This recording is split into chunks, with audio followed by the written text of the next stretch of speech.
I'm Willa Conway, Amy Conway's daughter. I'm excited to get to ask Amy, my mom, a few questions about the oracles and her process and just this big accomplishment that she's done over the last few months and years. So I'm happy to be here. Happy to be here too. Thank you for doing this and thinking of this idea. It's very sweet. Yeah. Well, my first question is just how are you feeling at the end of all of this? I know it's something you've been working on for a long time.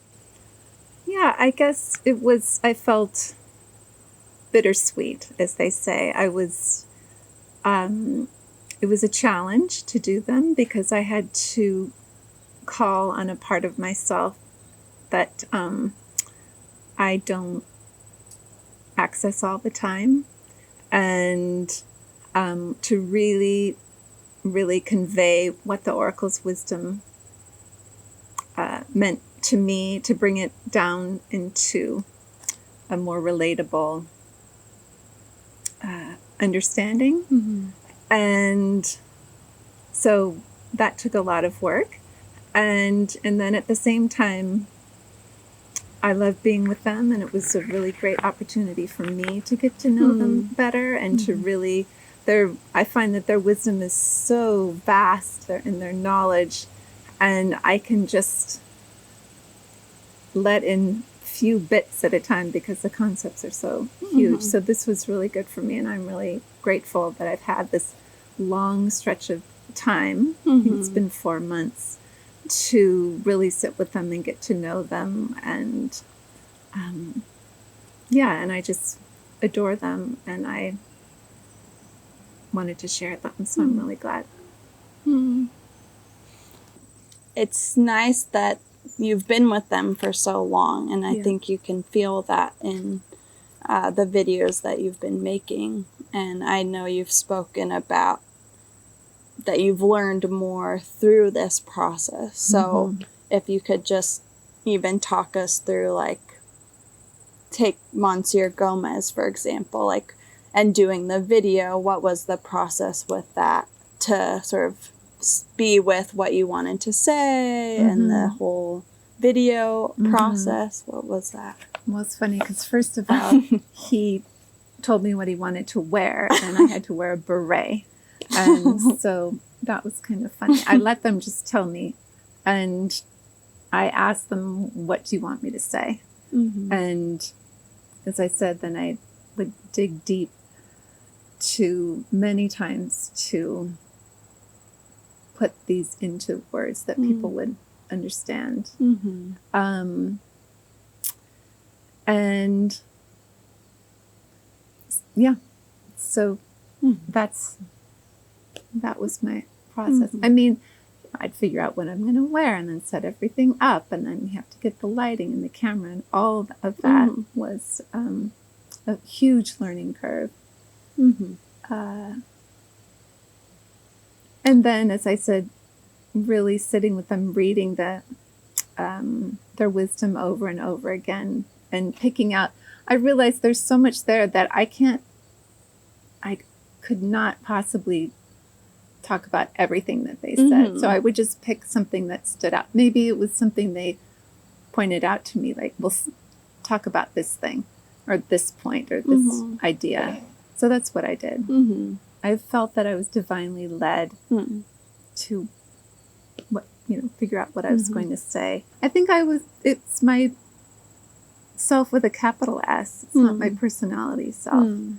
That's what that was channeled through my higher self, and then my personality self is then the videos are communicating via my personality, how my interpretation of their wisdom. And I realize other people may have interpretations also, and they may see what I didn't see. And I don't have a monopoly on the oracles. They just came through me, and I'm the messenger.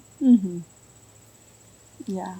It feels very brave to me. I was thinking about that, to just put it all out there. And I don't know how that lands and whether it's been scary to put it out, or I don't know how you have felt about it. If brave resonates with you or there's something else.